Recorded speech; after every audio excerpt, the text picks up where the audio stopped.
Ladies and gentlemen, welcome to another episode of the NFL coverage. Before we get started, remember we have a subscriber giveaway, so we're giving away $50 on the 1st and the 15th of every month. All you got to do is subscribe and leave a comment on any video for that. So we're going to get straight into it. Let me pull up my notes real quick.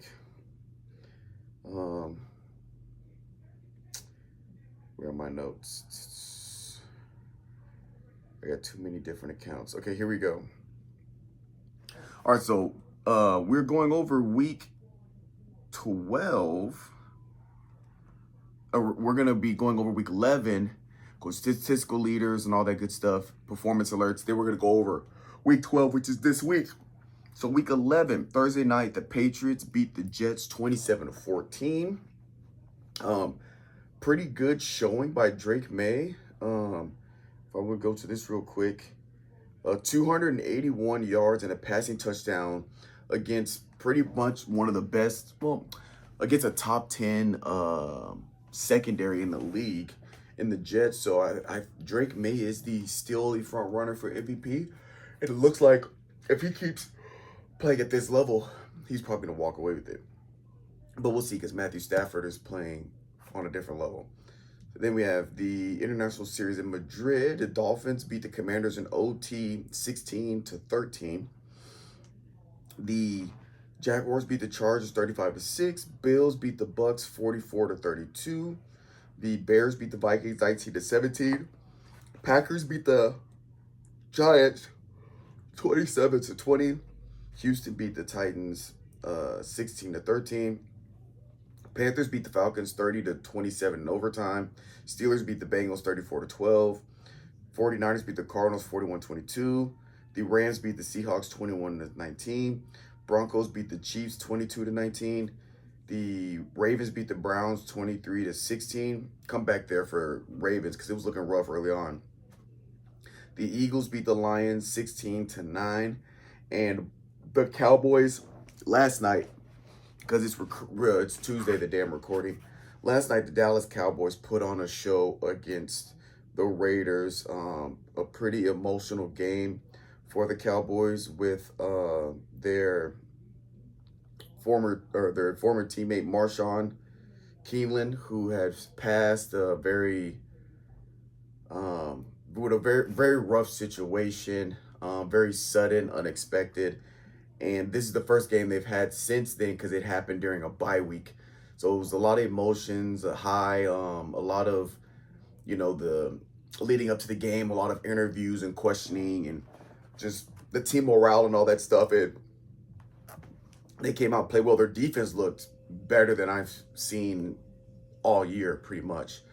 So that's good. And their offense was firing all cylinders with CD having 60-something yards. We'll talk about Pickens. George Pickens had 102 or something like that.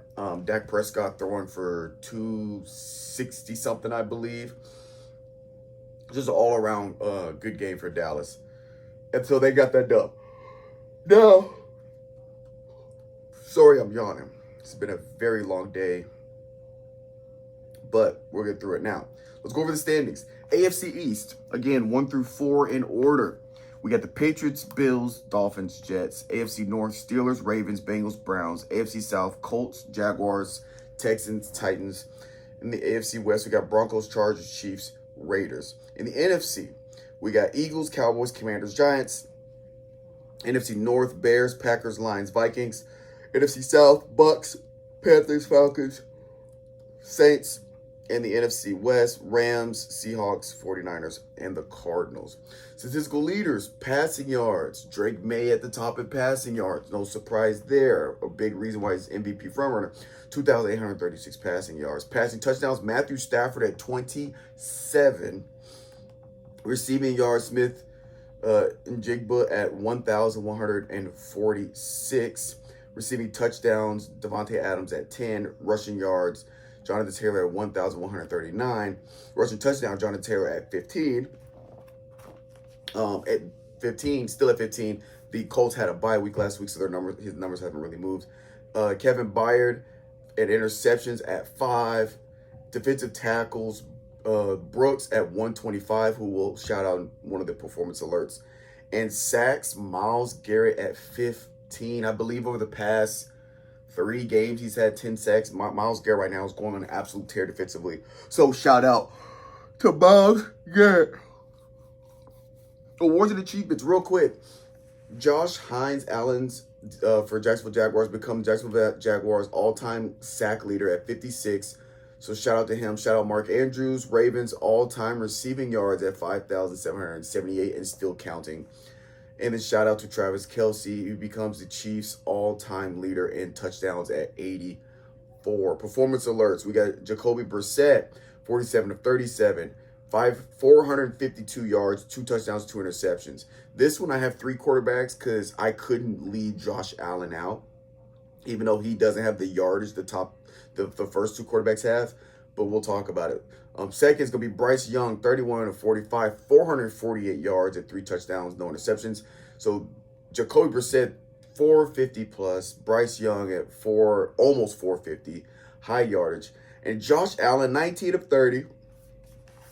317 yards, 3 passing touchdowns, 3 rushing touchdowns for a total of 6 touchdowns and 2 interceptions. I believe he's the only player in NFL history to have multiple 3 touchdowns, 3 passing touchdowns, 3 rushing touchdown games. I don't know the other players that have 1, but he's the only player in the NBA, in the NFL to have multiple. So he put on an absolute show. Then we were in the running backs. Chan, running back for Miami, 21 carries, 120 yards.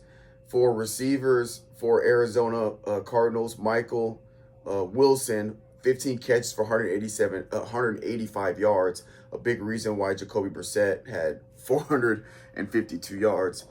So he does it from the receiving core. And Jordan Brooks,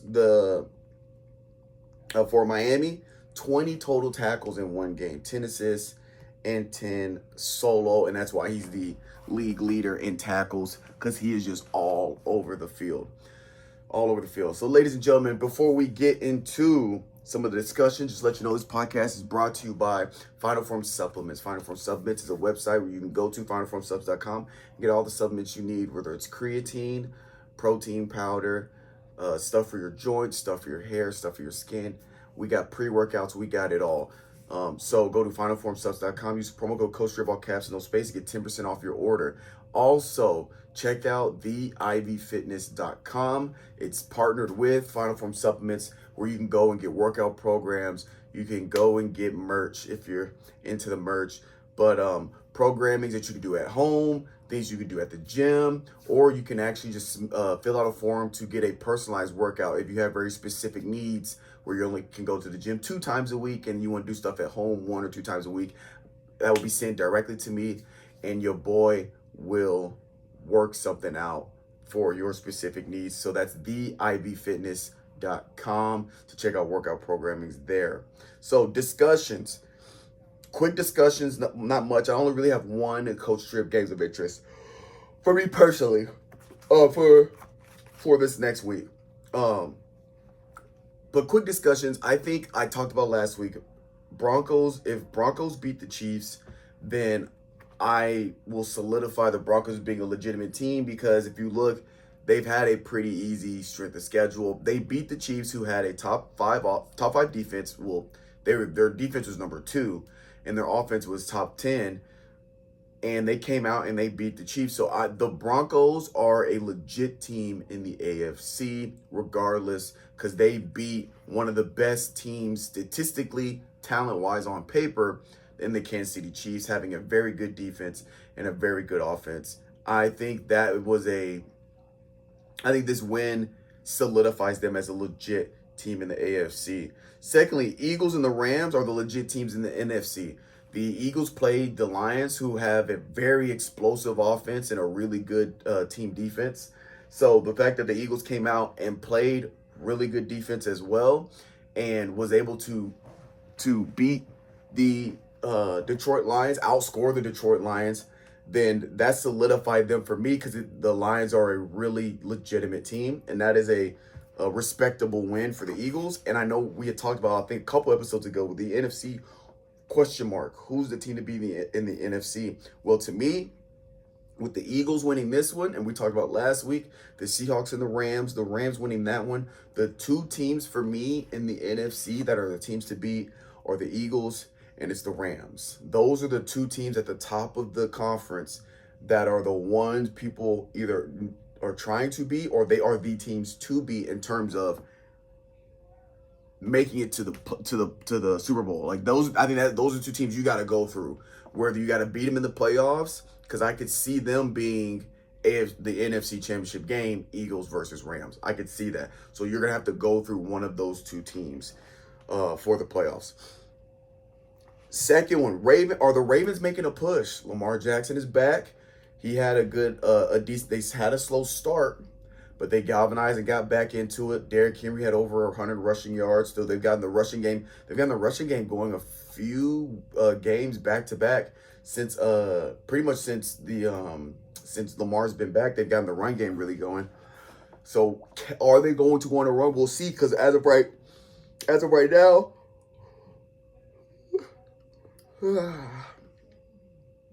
As of right now, I believe they are 5-5. Let me double check their record. Where are they at? Yeah, the Ravens, they're 5-5. So they're a game away from being over 600, right? So are they making a run? I think they are. Will they make a run? Looking at the rest of their schedule, they got the Jets, winnable. Bengals, winnable, but Joe Burrow is actually expected to be back in the lineup this week. So that's a maybe because the Bengals remember, the only reason why the Bengals are 3-7 is because they don't have Hollywood Joe Burrow in the backfield. So Bengals are, but Bengals are winnable though. You got Steelers, which are winnable. They play the Bengals again. The Patriots, don't know. And again, the Patriots, we don't know how legit the Patriots are because their schedule has been so weak. So the Patriots, maybe, right? Then you got Packers. Then you play the Steelers again. So everybody remaining, the Eagles can, if they play the way we know, Lamar Jackson, Zay Flowers, Mark Andrews, Derrick Henry, if they play the way we know that they can play, or especially how they started, I don't remember how they, no, the way they played against, well, honestly, they just play the way they played against the Bills. They lost to the Bills 40-41, but their offense was cooking. If they can play at the level we know they can play, the Ravens can win out. I could see a scenario where they win out. Maybe they lose to the Patriots and Packers. Maybe they lose to the Patriots and one of the games at the Steelers. But I could see in the next 1, 2, 3, 4, snap. Hold up. 1, 2, 3, 4, 5, 6, 7. In the next 7 games, I could see them winning 5. So that'll put them at 10-7. I could see them making to 10 wins, and they're on a 4-game win streak as well. So they're firing on cylinders. They're making a run. So we will wait and see how that goes once they start playing Bengals, Steelers, and Packers, Patriots, etc. Last but not least, and I believe that was all. So upcoming matchups for week 12. So Thursday night, we got the Bills at Houston. Then Sunday, we got Vikings at Packers, Colts at Chiefs, Patriots at Bengals, Steelers at Bears, Jets at Ravens, Giants at Lions, Seahawks at Titans, Jaguars at Cardinals, Browns at Raiders, Eagles at Cowboys, Falcons at Saints, Buccaneers at Rams. Monday night, we got Panthers at 49ers. Bye week, we got Denver, Chargers, Miami, and Washington. Now, Coach Strib's games of interest. The first one, I only had one written down in my notes, but now that I'm thinking about this, I might have 3 total. But the one I had down for sure was the Colts and the Chiefs. Reason why: Chiefs defending AFC championships, they're champions. They're 5-5, right? They're at that position where if they want to make a run, if they want to get into the playoffs, they're gonna have to start stringing together some wins, and they're gonna have to start doing it like not one at a time, like string together 2 or 3 wins at a time, right? We're going into week 12. We got 5. Let me see. I don't know how many bye weeks the Chiefs have had already. So they have 1, 2, 3, 4, 5, 6. So they have 7 games left as well. And again, for the Chiefs, they probably need to win 6. They need to probably win 6 out of the next. Realistically, they need to win out. They need to go 7-0 these last 7 games. But I think they can maybe get away with 6-1 to put them at 11-6. But again, you're talking about the Colts, which is the team to beat. I think one of the teams to beat in the AFC. Now, as of right now, the Broncos are at number 1 overall and number 1 in the AFC. But that's because the Colts had a bye week, so they're 9-2. Colts are 8-2. But the Colts are still one of the teams to beat. You're talking about one of the best teams in the AFC, Chiefs. They got to step up. Like, this is a must-win for the Chiefs. Absolute must-win. Chiefs are still top 10 in defense and offense, and where they can take advantage. The Colts' total defense is 20th, right? So even though the Colts have the number 1 offense in the league, 3rd in number 1 total offense, 3rd in passing, 3rd in rushing, they 1st in points, top 10, 8th in 3rd down conversions. Chiefs aren't anything to knock at as well, because they are 6th overall. So you're talking about 2 high-powered offenses. Which defense is going to step up? We can talk about total yards, ranking this, that, and the third. What really honestly matters is who shows up that day, right? Last week you could have given up the most yards in NFL history, and then the next week you tighten up and you get the dub and hold the team to 250 total yards. It's all about who shows up that day.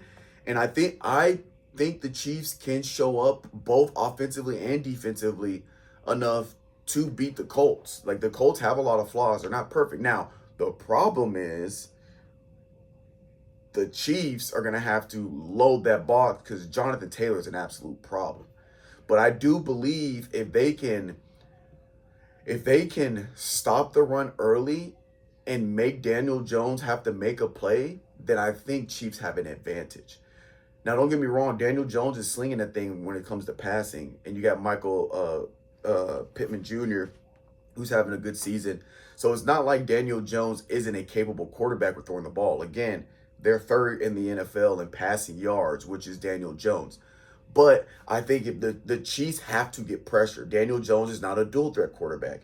I don't think Daniel Jones, I think if you make Daniel Jones have to use his feet to extend plays, or to make him be elusive in the pocket, then you're at an advantage, because that's not Daniel Jones's forte. That's not his cup of tea, and that's where you can throw him off his game.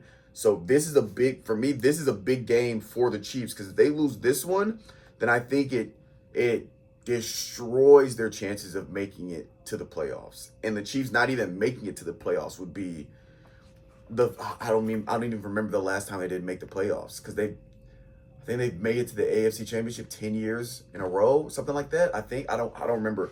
But this is a big game for the Chiefs, and this is a good heat check for the Chiefs, right? It will be a good heat check for the Chiefs, and it's a good tester for the Colts. I think the Colts are legit.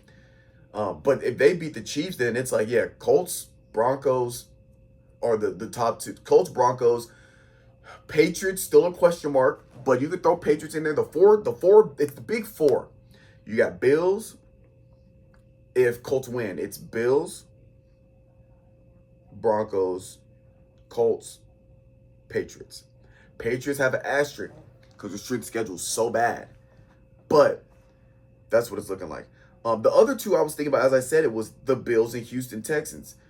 They're 5-5. Bills are 7-3. But Houston's got potential. They have the number 1 defense in the league, believe it or not. They got number 1 defense in the league. So I think this is the test for the Bills. The Bills and Josh Allen can come out and score 24 points against the Texans and beat the Texans. Then I think I would almost throw Bills into that list. Or I did throw the Bills, but I would put maybe Bills at the top over the Broncos and over for sure over the Patriots. but I'd almost throw them in over the Broncos and over the Colts because they're beating their strength of schedule is a little more impressive. Their offense is beating top defenses that they're playing. Now, granted, Broncos have they are that team with the good defense, but still, you get what I'm saying for the Broncos. But that's what we talked about last game because they beat a legitimate Chiefs in terms of defense. So that's a big game of interest. And then the last one is it this one? Yes. The last one is Monday Night Football. It is the Carolina Panthers, San Francisco 49ers.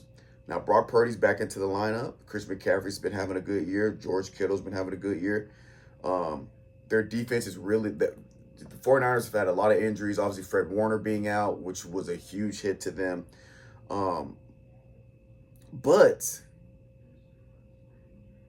if I remember correctly, the Panthers are 6-5. San Francisco 49ers are 4-7.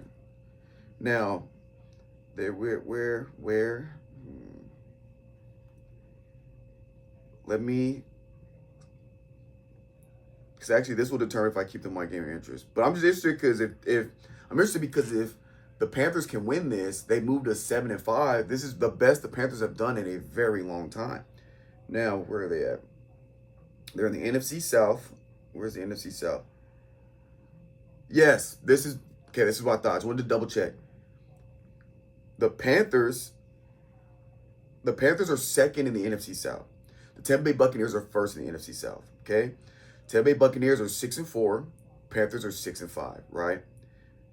Now, the Panthers, obviously, bye weeks, they're one game off. But if the Panthers win this, they move to 7-5. If the Buccaneers lose, who I believe they're playing the Rams. I just said it. I believe the Buccaneers are playing the Rams. Yes, they're playing the Rams Sunday night. It'll be the Rams. So if the Panthers win and the Buccaneers lose, Panthers will be leading their division and they will clinch a playoff. They will clinch a spot in the playoffs. So I think this is a crucial game for the Panthers to stay in contention for the playoffs, right? Because you're one game, well, they have the same amount of wins. Panthers have one less loss. They played one more game. So, and then obviously I believe the Buccaneers will eventually have to, I think they have one more bye.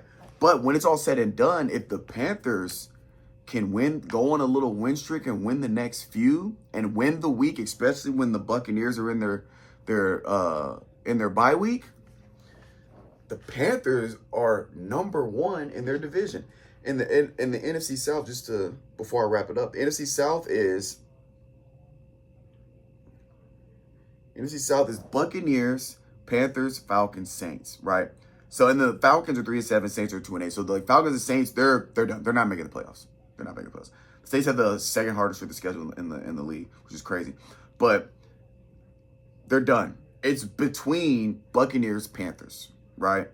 And the Panthers, they both have the same amount of wins. The Panthers are right there. And Panthers are at an advantage. The Buccaneers have the sixth hardest strength of schedule. The Panthers, their strength schedule is 25th.